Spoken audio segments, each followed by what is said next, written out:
Primeiro livro de Reis, capítulo 17, versículo 8. E nós vamos ler do 8 ao 16. Primeiro livro de Reis, capítulo 17, versículo 8.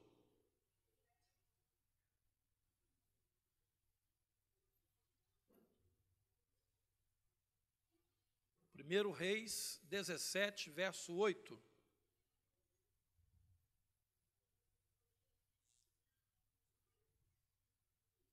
A palavra de Deus diz assim: Então lhe veio a palavra do Senhor, dizendo: Dispõe-te, vai a Serepta, que pertence a Sidom, e demora-te ali, onde ordenei uma mulher viúva que te dê comida.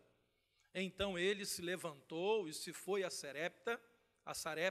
Chegando à porta da cidade, estava ali uma mulher viúva, apanhando lenha. E ele a chamou e lhe disse: Traze-me, peço-te, uma vasilha de água para eu beber. Indo ela a buscá-la, ele a chamou e lhe disse: Trazei-me também um bocado de pão na tua mão. Porém ela respondeu: Tão certo como vive o Senhor teu Deus, nada tenho cozido, há somente um punhado de farinha numa panela e um pouco de azeite numa botija, e veis aqui, apanhei 2 cavacos e vou preparar esse resto de comida para mim e meu filho. Comê-lo-emos e morreremos. Elias lhe disse: Não temas, vai e faze o que disseste, mas primeiro faze dele para mim um bolo pequeno e traze-mo aqui fora. Depois farás para ti e para teu filho. Porque assim diz o Senhor, Deus de Israel: a farinha da tua panela não se acabará e o azeite da tua botija não faltará, até o dia em que o Senhor fizer chover sobre a terra. Foi ela e fez segundo a palavra de Elias. Assim comeram ele, ela e a sua casa muitos dias. Da panela a farinha não se acabou, e da botija o azeite não faltou, segundo a palavra do Senhor por intermédio de Elias. Até aqui. Senhor nosso Deus, nós estamos, Pai, nessa noite gratos a Ti pelas nossas famílias, por cada casamento, cada casal, cada filho, cada pai, mãe, que conhece a Tua palavra e tem andado na Tua presença, por cada lar, ó Deus, que tem uma proteção especial e uma comunhão especial com Deus. Por isso, Pai, faz uso desta palavra, Senhor, nesta noite, para nos abençoar e falar sobre coisas que são importantes ao coração de cada família. Abençoa, Senhor, o pai, a mãe, os filhos, cada lar aqui representado com a Tua palavra, Pai. É o que nós te pedimos em nome de Jesus, e todos digam amém. Você pode tomar o seu lugar, querido. Você sabia que tem um milagre dentro da sua casa e às vezes você ainda não percebeu que ele está lá? Há um milagre dentro da tua família que muitas vezes está encoberto. Aquilo que nós não percebemos é justamente o que Deus já preparou para nos abençoar. Eu creio que há milagres preparados por Deus para acontecer na casa daqueles que creem e que obedecem à palavra de Deus. Aonde há fé na palavra e aonde há obediência à palavra, o milagre já está preparado para acontecer. E na vida do povo de Deus, querido, nada acontece por acaso. Nada acontece, fulano deu sorte, não existe isso. Tá? Deus não estava vendo, por isso aquele mal aconteceu, também não tem isso. Aquela seca que estava acontecendo em Israel, ela não estava acontecendo por acaso. Deus havia falado através do profeta Elias que aquela seca aconteceria. E ela estava vindo justamente por uma situação de pecado. Israel havia se afastado de Deus por estar no comando um rei que não estava obedecendo a Deus, tá? E o rei Acabe, naqueles dias, estava sob a tutela e influência direta de uma mulher com quem ele se casou, que nada mais era do que uma sacerdotisa de Baal. E justamente por isso, a nação toda de Israel começou a se desviar, começou a ir após os deuses que essas nações em volta seguiam e serviam, principalmente a Baal, de quem a esposa do rei era uma sacerdotisa. Então, o que estava acontecendo, queridos, não era fruto do acaso. Como eu já disse à igreja, que o que vem acontecendo no nosso país não é fruto do acaso. Deus não está dormindo, Deus não está distraído, mas tem propósito de Deus em todas essas coisas. Elias não foi para a casa daquela viúva por acaso. Ele não foi parar na casa daquela mulher depois de ter sido sustentado por Deus através de corvos, né, que levavam a comida para Elias no bico. Você pode imaginar um negócio desse? Só Deus para fazer um negócio desse. Mas quando o rio, que ele estava na margem desse rio, secou, né, ele simplesmente foi orientado por Deus. Agora você vai para Sarepta, uma cidade de Sidom. E lá você vai para a casa de uma viúva, mas é interessante que no versículo 9, que a gente leu, diz assim: onde ordenei a uma mulher viúva que te dê comida. Irmãos, o texto não fala quando Deus falou com essa mulher. Eu acredito que, na verdade, ela não tinha ideia do que ia acontecer. Mas, com certeza, o Espírito de Deus já estava falando no coração dessa mulher, que ia acontecer alguma coisa de Deus. Porque se não tivesse, ela não teria aceito a proposta do profeta de Deus, do homem de Deus que foi feita a ela. Irmãos, nós precisamos ter um coração aberto para aquilo que Deus quer fazer através de nós. Deus já estava trabalhando com certeza no coração daquela viúva, porque o texto diz isso: onde eu ordenei a uma mulher viúva que te dê comida. Só que às vezes, queridos, justamente no meio da situação difícil, quando Deus quer trabalhar, às vezes a gente, nesse período, é o período que a gente fecha o nosso coração. Nós precisamos estar em sintonia com a vontade de Deus. Eu vejo que hoje tem muito cristão que ele está entrando em sintonia com o mundo, com muita facilidade. Sintonia com o pecado, sintonia com a corrupção, com a mentira, sintonia com a crise, está mais sintonizado com a crise do que com Deus. Mas a palavra de Deus nos mostra que no meio de qualquer crise que seja, como estava vivendo aqui o povo de Israel e essa viúva em particular, às vezes Deus coloca, querido, pessoas no nosso caminho a quem nós pensamos que nós estamos ajudando, mas na verdade é Deus tentando nos ajudar através dessas pessoas. Eu não creio que Elias foi para ali apenas porque Deus não tinha outro recurso para ajudá-lo. Você pode imaginar quantas viúvas existiam lá naquela cidade? Com certeza essa não era a única. Você pode imaginar quantos lugares Deus poderia ter mandado Elias, um Deus que é capaz de sustentá-lo com corvos. Será que Deus teria alguma dificuldade de arrumar alguém para ajudar o profeta?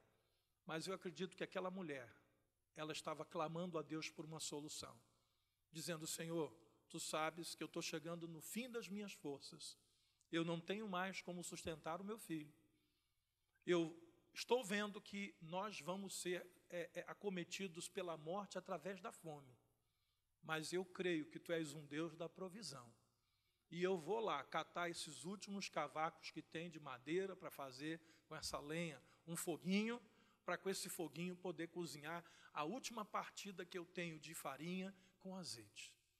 Nós precisamos entender que o que aconteceu com aquela viúva e o que tem acontecido conosco hoje, às vezes você vai ajudar alguém e você é ajudado através daquela pessoa. Tá? Já não são poucos irmãos que chegam para mim e que falam. Tá? Hoje mesmo, eu estava comentando, né, conversando ali no gabinete, quando o pastor André me disse: olha, meu pai foi ajudar uma irmã dessa igreja a se locomover para o hospital numa situação de câncer, tá? E o que ele ouviu no meio do caminho dos lábios dessa irmã mexeu com a vida dele. Ele disse: eu estou refazendo alguns conceitos na minha vida. né? E é um homem que eles vêm lutando, a Pri vem lutando com seu pai, orando. Ele é um homem bom, né, um homem que gosta demais de ajudar as pessoas, mas é distanciado da comunhão do corpo de Cristo. Isso preocupa muito a Pri, mas levando uma mulher ao atendimento no hospital no Rio, ele foi tocado. Algum tempo atrás, o diácono Ricardo, com a irmã Isabel, né, vieram me dizer, olha, nós adotamos 3 crianças, 3 irmãos. Né? Quando nós adotamos, o juizado, né, da infância e da adolescência e tal, o juiz que estava coordenando a adoção, ele nos deu a oportunidade, a possibilidade de adotar apenas uma criança ou 2. Mas nós pensamos, são 3 irmãos, nós não vamos separar os 3. Né? E ele já com a filha crescida, que hoje faz faculdade, né, uma moça já, definindo a sua vida, começaram tudo de novo, com uma criança de colo e aquela escadinha de 3 irmãos. E ele disse, olha, no início eu pensei que eu estava ajudando aquelas crianças, mas logo depois eu percebi que Deus tem abençoado tremendamente a minha vida, a vida da minha esposa e da minha filha, através dessas 3 crianças. E ele começou a falar das coisas que Deus fez, de como Deus moveu, de como ele saiu de uma casa pequena e foi morar numa mansão. Ele falou, a sala da casa que eu moro hoje é maior do que a minha casa toda, que eu morava antes. Entendeu? Eu não teria condição de comprar aquela casa, aquilo estava fora do meu patamar. Mas Deus foi abrindo as portas de tal maneira que eu, quando vi, já estava dentro da casa e está andando, está dando tudo certo, Deus está abençoando. Irmãos, às vezes, nós perdemos a oportunidade de receber um renovo de Deus. Sabe por quê? Porque no momento da dificuldade, a gente se fecha. Quando Elias foi procurar aquela viúva, ela não estava com a despensa dela abastada, ela não estava com a despensa dela cheia. Ela devia pensar assim, ué, tu vens me procurar, eu estou precisando de ajuda, e tu vens pedir ajuda. Irmãos, muitas vezes assim, às vezes Deus coloca pessoas na nossa caminhada, diante de nós, as quais nós julgamos assim, eu é que preciso de ajuda, eu é que preciso de ajuda. Mas, na verdade, nós somos abençoados com a oportunidade de colocar a nossa vida a serviço de Deus para abençoar a vida de outras pessoas. Só que a gente precisa aprender a identificar a voz de Deus para a nossa família através dos seus profetas. Irmãos, profeta, a gente tem uma visão muito errada de profeta e profecia, sabe? Hoje a profecia muitas vezes se tornou um instrumento adivinhatório, e a profecia nunca teve esse caráter. A profecia é para edificação, é para ensino, é para que haja mudança de trajetória. Quando Deus levantava um profeta em Israel para falar alguma coisa, era para mudar a trajetória daquele povo, para que eles fizessem a vontade de Deus. Em 2 Crônicas, eu li esse texto domingo, né? No 2º livro de Crônicas, capítulo 20, 2º livro de Crônicas, capítulo 20, versículo também 20, 2 Crônicas 20, 20,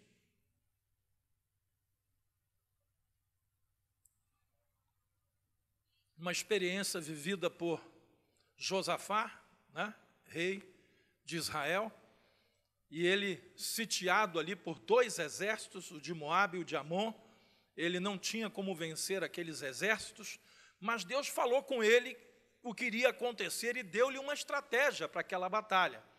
Então ele se levanta e diz assim o versículo 20, pela manhã cedo, se levantaram e saíram ao deserto de Tecoa.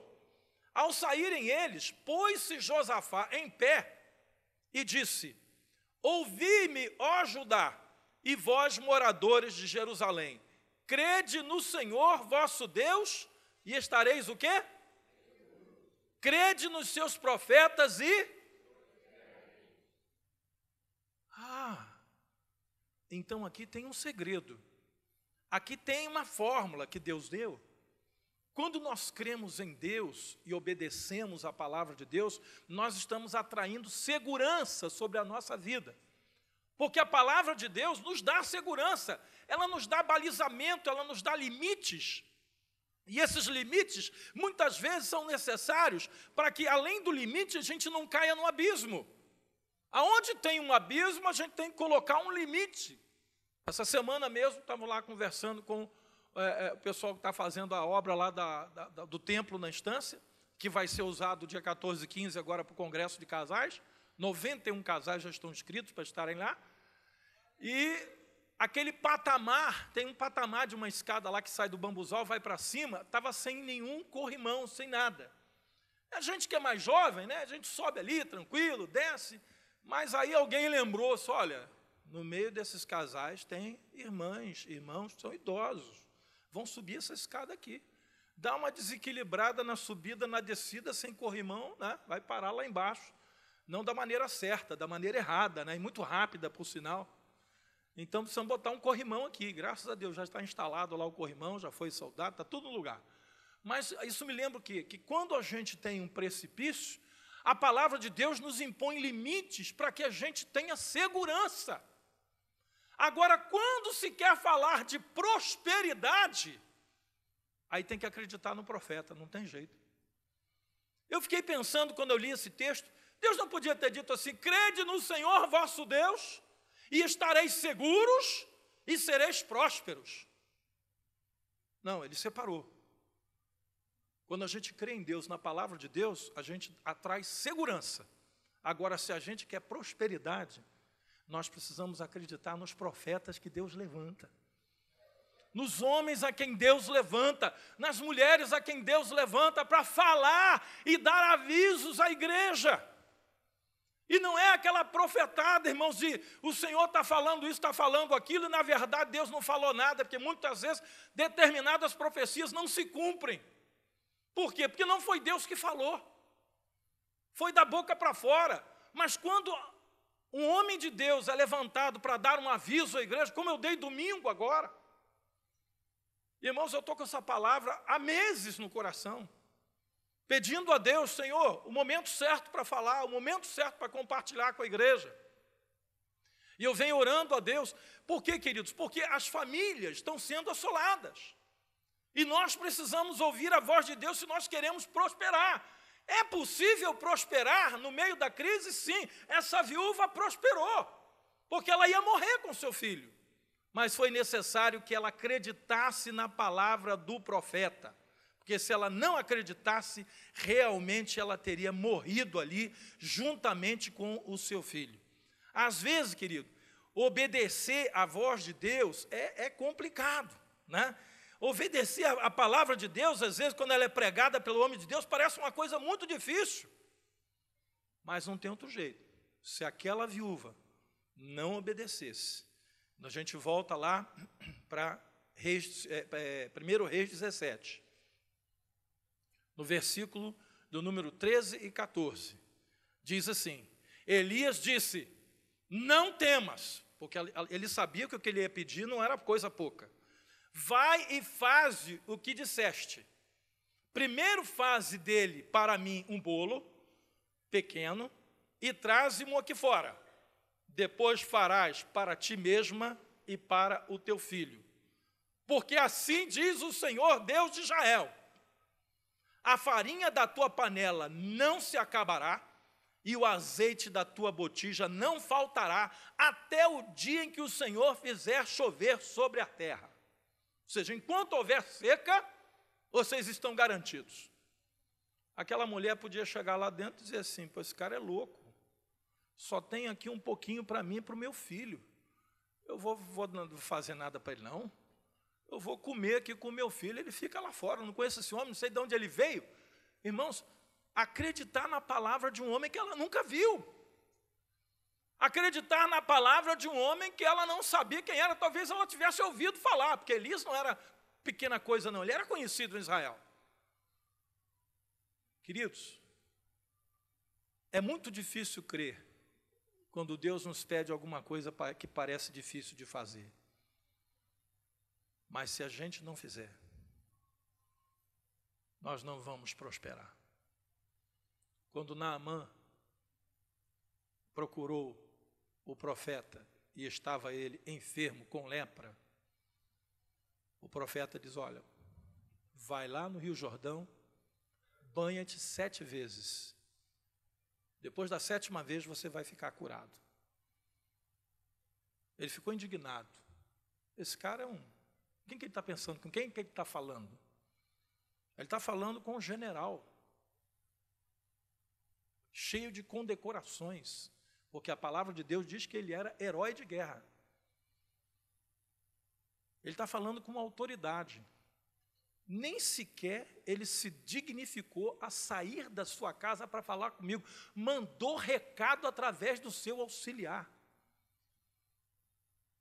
Pois ele já ia voltando indignado, quando um dos seus soldados, dos seus funcionários que estavam com ele naquela viagem, disse: meu senhor, o profeta te pediu um negócio tão simples de fazer.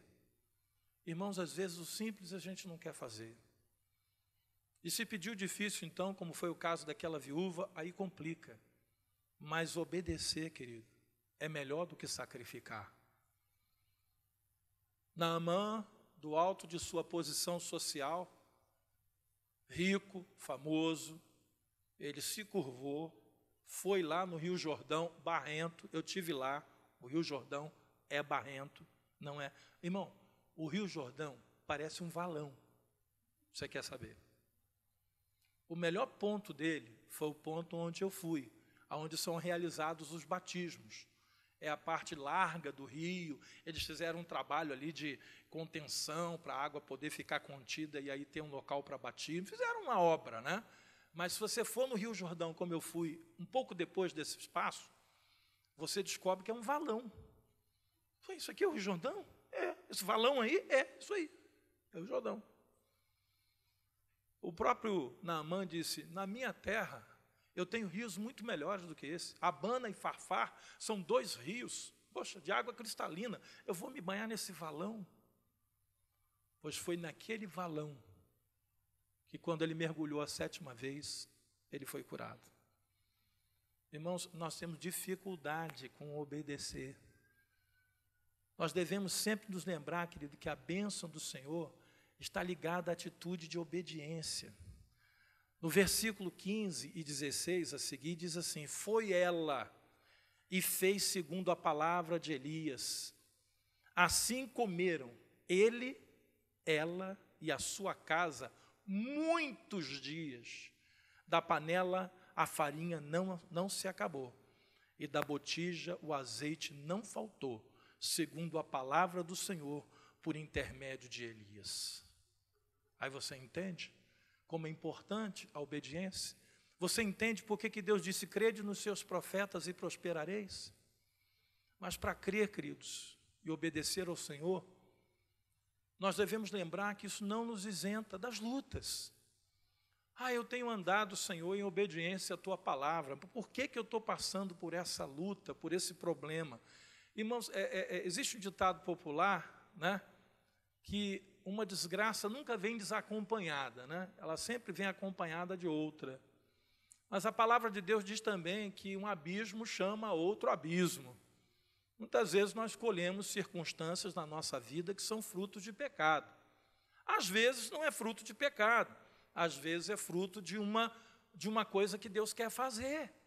Irmãos, olha, quando às vezes as coisas apertam mais do que deviam, ou parecem que se descontrolam ao ponto de Deus não estar mais no controle, eu costumo perceber que nessas vezes Deus está para fazer um grande milagre. No versículo 17, no texto que lemos, agora abaixo do que lemos, que a gente leu até o 16, depois disso, adoeceu o filho da mulher, da dona da casa, e sua doença se agravou tanto que ele morreu. Meu Deus, essa mulher não estava sustentando o homem de Deus? Ela não obedeceu a palavra e o milagre não estava acontecendo? Todo dia saía farinha daquela botija que nunca acabava. daquele azeite também que nunca se terminava. Por que esse menino veio a morrer? Então disse ela a Elias: que fiz eu, ó homem de Deus, que vieste para mim trazeres à memória a minha iniquidade e matares o meu filho? A mulher blasfemou. O que eu fiz para tu vir aqui na minha casa e lembrar a Deus do meu pecado e matar o meu filho? Irmãos, às vezes acontecem circunstâncias na nossa família que a gente fica perguntando: Senhor, eu não sou teu servo? Não tenho andado na tua presença? Não tenho procurado fazer aquilo que é agradável a ti? Por que isso me aconteceu? Nós não estamos isentos, querido, de passar por essas lutas, de passar por esses momentos de angústia, de perda, às vezes, até de um ente querido. Nenhum de nós está isento. Mas isso também faz parte do projeto de Deus. Porque Deus, Ele sabe, Ele nos conhece, Ele sabe que às vezes nós ficamos tristes. No versículo 17, 18 que a gente leu, nós vemos aqui essa mulher triste. E Ele disse: dá-me o teu filho. Tomou-o dos braços dela e o levou para cima ao quarto, onde ele mesmo se hospedava, e o deitou em sua cama. E ali o que acontece? O próprio Elias também vai falar isso com Deus. Irmãos, o profeta não é o cara que sabe tudo, o profeta não é o cara que tem resposta para tudo, o profeta não é obrigado a ser um homem perfeito. Mas então, versículo 20 diz: então clamou ao Senhor e disse: ó Deus, meu Deus, também até esta viúva com quem me hospedo, afligiste, matando-lhe o filho? Irmãos, agora é Elias que está falando, o homem de Deus. Ele está pensando que ele tinha resposta para aquilo que aconteceu? Não tinha. Ele pegou o menino, colocou no colo, subiu para o quarto onde ele estava, hospedado na casa da viúva, e foi falar com Deus. Queridos, nós não estamos isentos de passar por lutas, de passar por perdas. A atitude do profeta foi também de questionar, não no sentido de colocar Deus contra a parede, mas de tentar entender o que estava acontecendo. Elias também estava sem entender. Às vezes a gente quer entender tudo, né, irmãos? A gente quer racionalizar tudo, a gente quer estar no controle de tudo. Quando foge do nosso controle, a gente fica apavorado, né? Só que as coisas não estão no nosso controle, as coisas estão no controle de Deus. Ele é que controla a nossa vida. Só que nós vemos aqui uma atitude do profeta Elias com esse menino, que nos mostra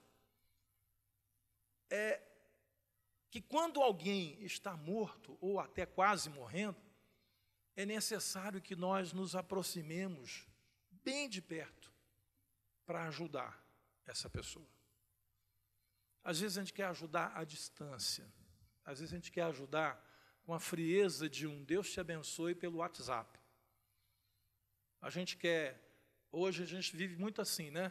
Nós estamos conectados e longe uns dos outros. Conectado porque a internet nos conecta. É o WhatsApp, é o Facebook, é o Instagram, é não sei o que lá mais, e vai embora, e manda e-mail, recebe e-mail, enfim, tem vários, né?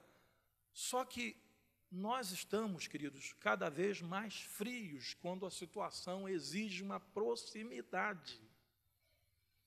Muitas igrejas e famílias têm faltado em relação a essa proximidade. O que Elias faz? Versículo 21. E estendendo-se 3 vezes sobre o menino, clamou ao Senhor e disse: ó Senhor meu Deus, rogo-te que faças a alma desse menino tornar a entrar nele. O Senhor atendeu a voz de Elias e a alma do menino tornou a entrar e ele reviveu.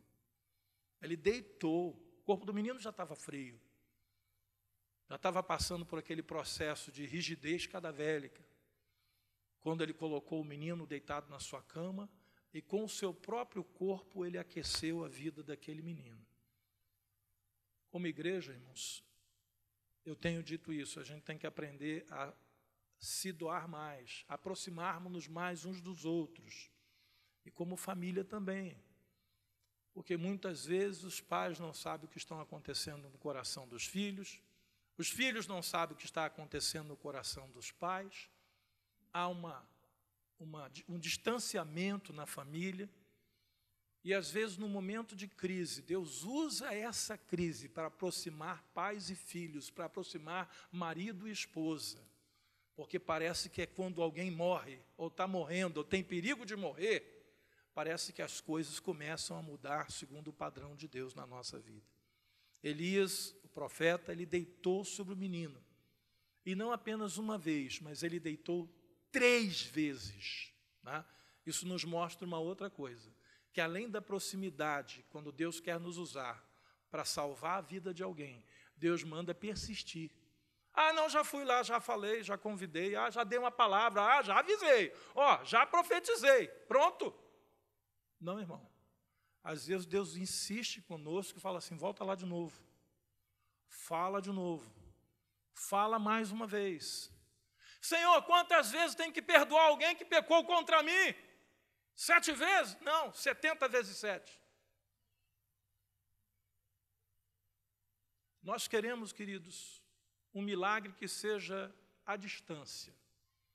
Nós queremos uma solução que seja desvinculada de aproximação. Mas não teve jeito. Elias teve que deitar sobre o corpo do menino e aquecê-lo com o seu próprio corpo. Usar o calor do seu corpo para trazer de volta o calor do corpo do menino. E clamar a Deus, Senhor, agora eu estou fazendo a minha parte. Transferir o meu calor para ele eu posso. Agora, colocar a alma de volta nele, só tu podes fazer isso. Irmãos, quando nós nos dispomos, aliás, a fazer a nossa parte, a parte de Deus Ele sempre faz. Só que às vezes a gente está achando que nós não temos como ajudar ninguém, que nós estamos pior do que a pessoa que está nos pedindo ajuda, que nós não temos que falar mais nada, porque já falamos 1 ou 2 vezes, e porque a gente não quer muito compromisso. Hoje, irmãos, nós temos um problema na igreja e nas famílias, que é ligado a essa palavrinha mágica chamada compromisso. Queremos a bênção, mas não queremos compromisso com Deus. Queremos uma aliança meio à distância. Eu vou lá no culto, eu canto, eu louvo, eu te adoro, eu oro, né? Eu até dou uma oferta, mas compromisso além disso não dá, não. Compromisso além disso não dá, não. Envolver ministério para mim não dá, isso assim não dá, se aproximar não dá, porque eu já tive problemas quando tentei me aproximar. Gente tem problema, parece até que você não é gente. Né? Parece que a gente é ET quando fala um negócio desse. Irmãos, nós somos gente. Gente tem problema. Mas gente também tem solução. Deus usou o profeta Elias, gente, com o seu próprio corpo, com a temperatura normal que um corpo tem quando está com a temperatura normal, que é entre 36 e 37 graus. Ele deitou sobre o menino e aquela temperatura foi que reaqueceu o corpo do menino. Fazer o milagre, voltar a alma, só Deus pode fazer. Só que Deus fez. Por isso que eu estou dizendo desde o início dessa mensagem. Tem um milagre na sua casa e o milagre chama você. Você é o milagre. Você é o Elias da tua casa.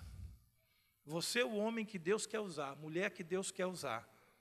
As pessoas, queridos, não nos reconhecerão como homem de Deus ou mulheres de Deus apenas pelas boas palavras que a gente fala, mas sim pelas nossas atitudes diárias, pelos milagres de Deus que acontecem através de nós.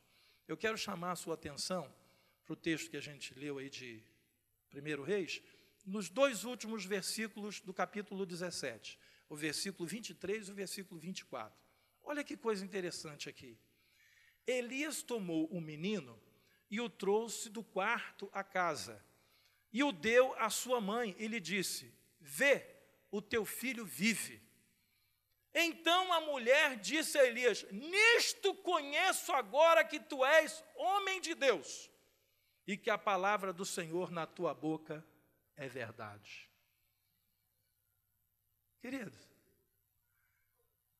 Elias já estava um monte de tempo na casa dessa viúva.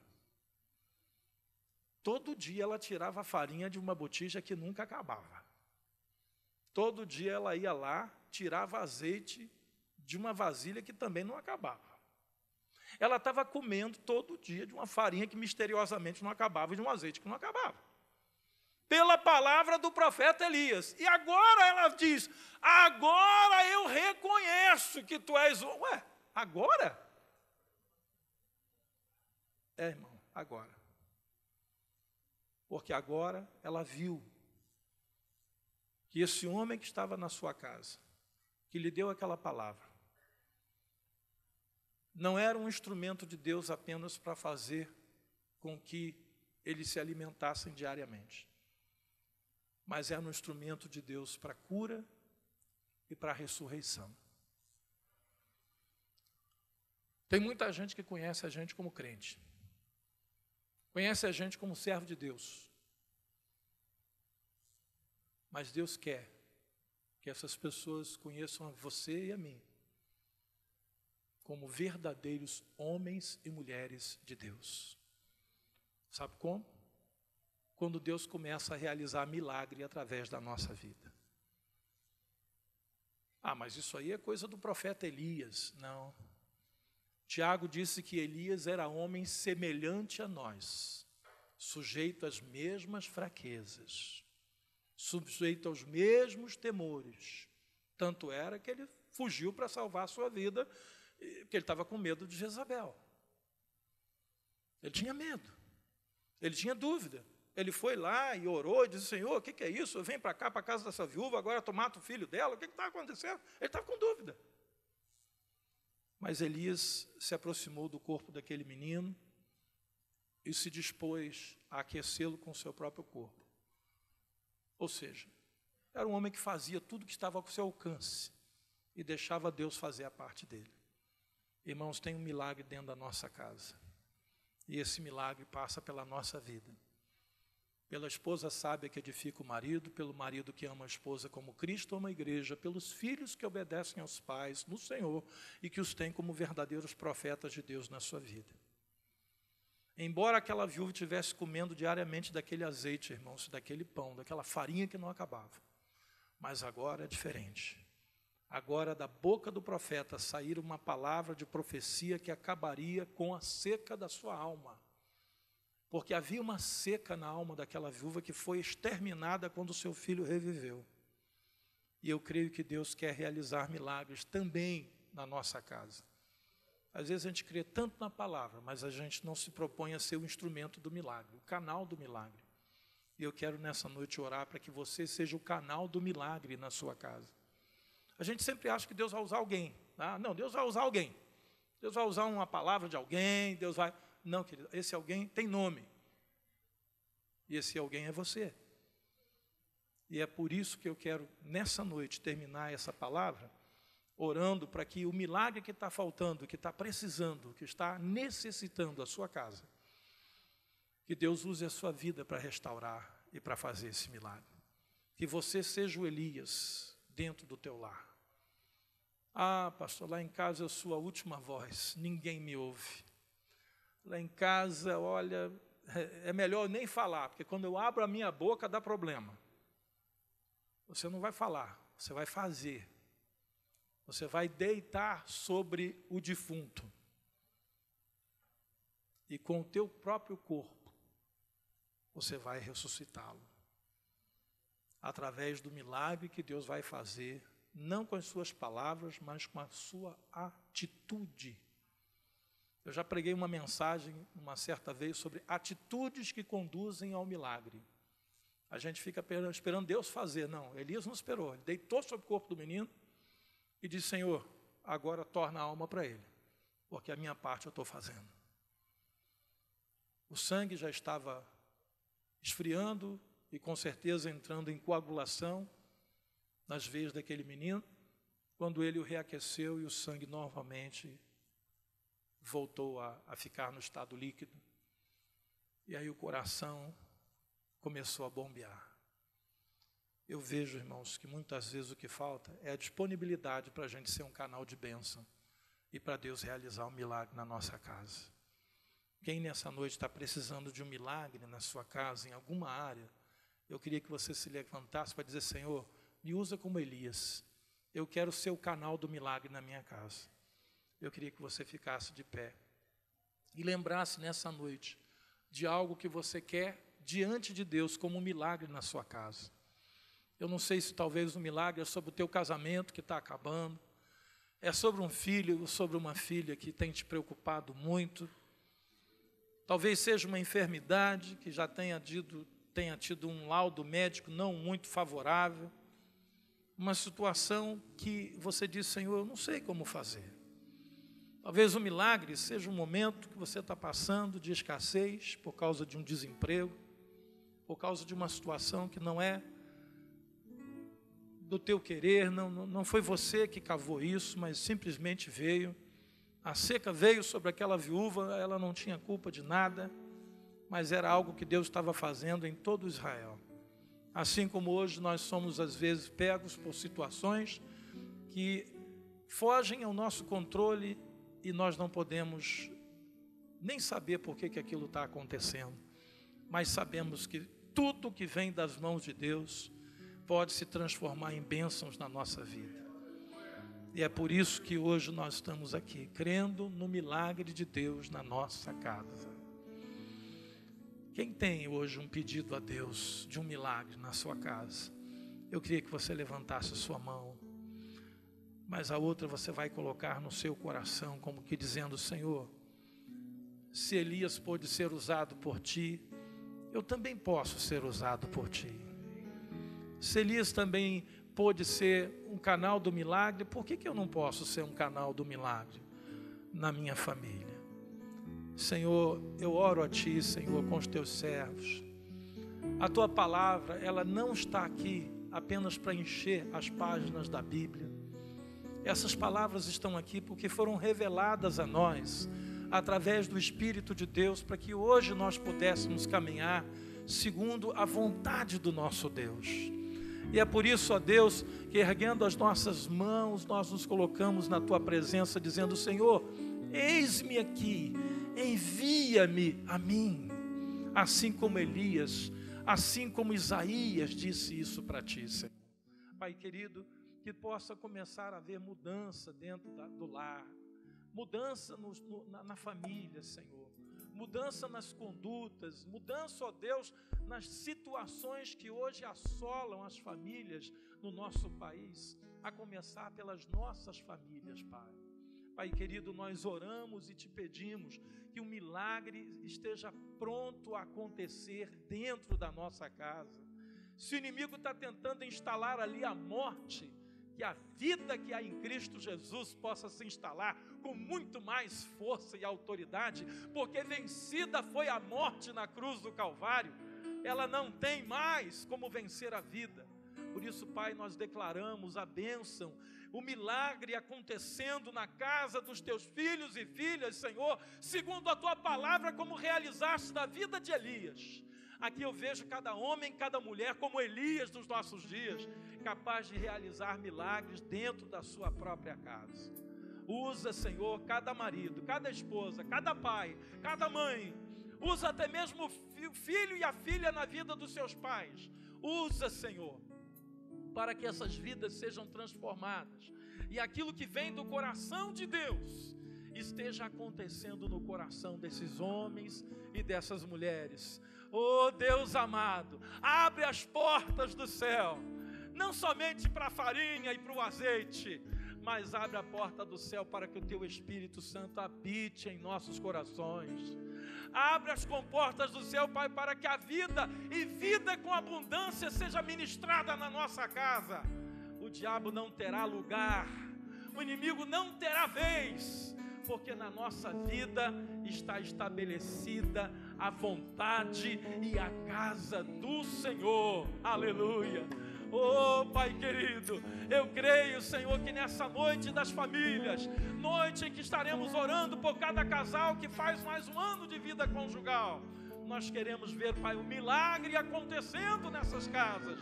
ver, ó Deus, aquilo que a tua mão pode fazer através da nossa mão, aquilo que o teu poder pode operar através da nossa própria vida, Senhor. Pai querido, que haja um milagre em cada casa aqui representada, que você possa dizer comigo: Senhor Jesus, que na minha casa haja um milagre todos os dias, um milagre, ó Deus, de vida, de abundância, de transformação, de salvação, de cura, de libertação. Envia, Senhor, um milagre, e eu coloco-me ao teu dispor, para que eu seja o canal do milagre. E todos digam amém. Aleluia! Louvado seja o nome do Senhor. Eu quero orar pelos casais. Eu sei que hoje talvez haja uma confusão, muita gente não se posicionou. E hoje é o culto da família, que era na primeira quinta, agora na primeira quarta. Mas eu queria que você estendesse sua mão na direção desses casais, e nós vamos agradecer pela vida de cada um deles, por cada lar que está representado no altar hoje aqui, Senhor. Pai querido, eu te agradeço, Senhor, pela vida desses casais, que no mês de maio, que é o mês das mães, que é o mês das noivas, é um mês, ó Deus, onde acontecem muitos casamentos, eles estão lembrando que eles fizeram uma aliança lá atrás, um com o outro, mas fizeram na tua presença. E essa aliança, ó Deus, seja ela de poucos anos ou de muitos anos, ela está sendo renovada aqui nessa noite. Estão renovando a aliança, dizendo: Senhor, cada ano que passa, o nosso amor precisa ser renovado por Ti. Renova, Senhor, os laços familiares. Renova a convicção do amor do marido para com a esposa e também da esposa para com o seu marido. Que eles estejam cada dia mais ligados um ao outro, ó Pai, e abençoando e sendo um milagre na vida do outro.